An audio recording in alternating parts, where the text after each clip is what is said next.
ষাট 60 টাকা কি পার কিলো? শুধু 60 টাকা? আর এমনি দোকানে পাওয়া যায় কত? 150 টাকা। দর্শক, এটা আরেকটা ইন্টারেস্টিং বিষয়। দেখুন, আমাদের নিজেদের পণ্য নিজেরা যদি উদ্ভাবন করতে পারি, তো সেখানে আশপাশের যারা আছে তারা খুব সস্তায় এই বিদেশি ফল আসলে খেতে পারেন। এবং এটা এই যে আমাদের ভাই এই ফলটা বিক্রি করছে মাত্র 60 টাকা করে কেজি। দেখুন কি পরিমাণ রস, অনেক রস ফলের ভিতরে। এগুলি এখন পুরোপুরি ভালোভাবে পাকে নাই। বিদেশিটা সে খারাপ না, ভালো ছাড়া মিষ্টি হইতেছে আস্তে আস্তে, বিদেশিটা টাইম লাগবে না, টাইম আর বেশি পাবে না। তাহলে আবার ভাদ্র মাসের 15 বছর হলে আবার ভিতরেই হয়ে যাবে। দেখি আমরা একটু টেস্ট করে এর স্বাদটা কেমন। বাহ, মাশাআল্লাহ। তোমার ওই ব্যাগে এই মালটা কিন্তু খাইবা না, একদিন রাখবো। আচ্ছা আচ্ছা, এটা টক মিষ্টি স্বাদের। এখন যেহেতু এটা কাঁচা, আর 2-1 দিন রাখলে এটা একদম পুরোপুরি মিষ্টি হয়ে যাবে, পুরোপুরি মিষ্টি হয়ে যাবে।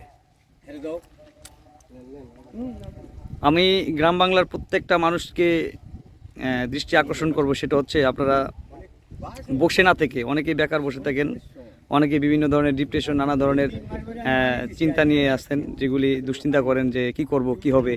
আপনারা বসে না থেকে আপনাদের এই যদি নিজস্ব জায়গা থাকে, আর না হলে প্রয়োজনে লিজের ব্যবস্থা আছে বাংলাদেশে, আপনারা অনেক বড় করে না হলেও ছোট করে আপনারা চাইলে এই ধরনের এই সমন্বিত যে কৃষি খামার এগুলো করতে পারেন। অথবা ছোট পরিসরে আপনারা শুধু এককভাবে মালটার বাগান অথবা কমলার বাগান, হ্যাঁ, বিভিন্ন ধরনের ফলের বাগান আপনারা করতে পারেন। আর যদি বড় জায়গা থাকে এরকম মৎস্য খামার, পাশাপাশি আপনারা এই ফলের বাগান আপনারা চাইলে করতে পারেন। দর্শক, এগুলি হচ্ছে কমলা।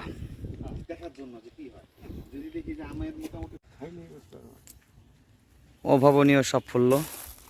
আসলে এটাই কাম্য যে আমার গ্রাম বাংলার প্রত্যেকটা মানুষ তাদের 1 ইঞ্চি পরিমাণ জায়গা খালি না রেখে, প্রত্যেকটা মানুষ যদি এরকম কৃষির দিকে এগিয়ে আসে, এবং যে ধরনের ফল ফলাদি আমরা বাহির থেকে ইম্পোর্ট করি, বিদেশ থেকে বিশেষ করে, সেই জাতীয় ফল বিগত কয়েক বছর যাবৎ আমাদের দেশে অনেক মানুষজনই এটা চাষবাসের দিকে ঝুঁকছে। ভাই, এটা এটা এটা কি? এটা কমলা না?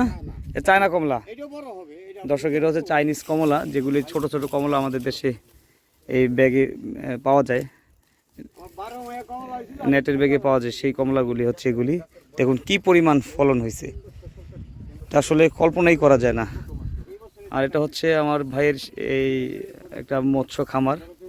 এই খামারের চারপাশ দিয়ে সে বিভিন্ন ফলজ গাছ লাগিয়েছেন, বিশেষ করে মালটা এবং কমলার চাষটাই উনি বেশি করছেন। আর উনি এটা নিতান্তই শখের বশে করছেন, মূলত কমার্শিয়ালি করে নাই, শখের বশে করছেন। কিন্তু এখন এমন একটা পর্যায়ে চলে আসছে, এই শখ থেকে তার বিশাল একটা উপার্জনের রাস্তা আমি মনে করি যে তৈরি হয়ে গেছে। দেখুন, এই যে আমাদের বাংলাদেশের উদ্ভাবিত বাড়ি 1 জাতের মালটা। আর বাড়ি 1 জাতের মালটা সবগুলি ফলন তো ব্যাপক। আর এই গাছগুলি ডাবল হবে। হ্যাঁ, গাছ তো বেশি দিন হয় না, এস তো বেশি না। কতদিন যাবত লাগাইছেন এগুলি? 3 বছর। 3 বছর ধরে রোপণ করছে। এবং উনি আরেকটা যেটা করছে সেটা হলো সবরি গাছ। প্রত্যেকটা কলা গাছই সবরি কলা গাছ। একটা গাছে মনে করো 10 কেজি, 15 কেজি, 10 কেজি, 12 কেজি করে হয়েছে এই বছর। আগামী বছর আমি জানি না, আমি তো যত্ন করতেছি, আগামী বছর আধা মনের নিচে 1 গাছ হয়ে যাবে। আচ্ছা, মাশাআল্লাহ। আমি একটা যে গাছ আছে 1 মণ আছে, একটা গাছ। বাহ, বিশাল ব্যাপার। একটা এই ছোট গাছে যদি 1-2 বছরের মাথায় যদি 40 কেজি করে ফলন দেয়, তাহলে আর কিছু লাগে? তার এখানে প্রায় 200-250 মতো গাছ আছে।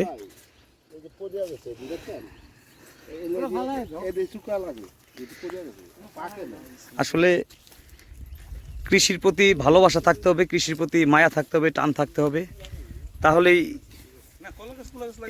এই ধরনের যে সাফল্য এটা পাওয়া সম্ভব।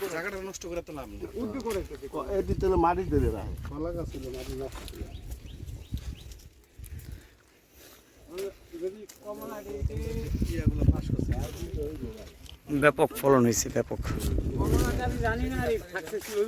আচ্ছা, না কমলা ভালো হবে, কমলা আচ্ছা কার্তিক অগ্রহায়ণ মাসে পাকবে। এটা যদি হয় তাহলে দেখবো যে মিষ্টি হয় তো রাখবো, গাছ কেটে ফেলাই দেব। আচ্ছা, মালটা তো আমাদের দেশে পরীক্ষিত, মোটামুটি মিষ্টি হয় আমাদের দেশে জায়গা মালটা। হ্যাঁ, মিষ্টি হয়।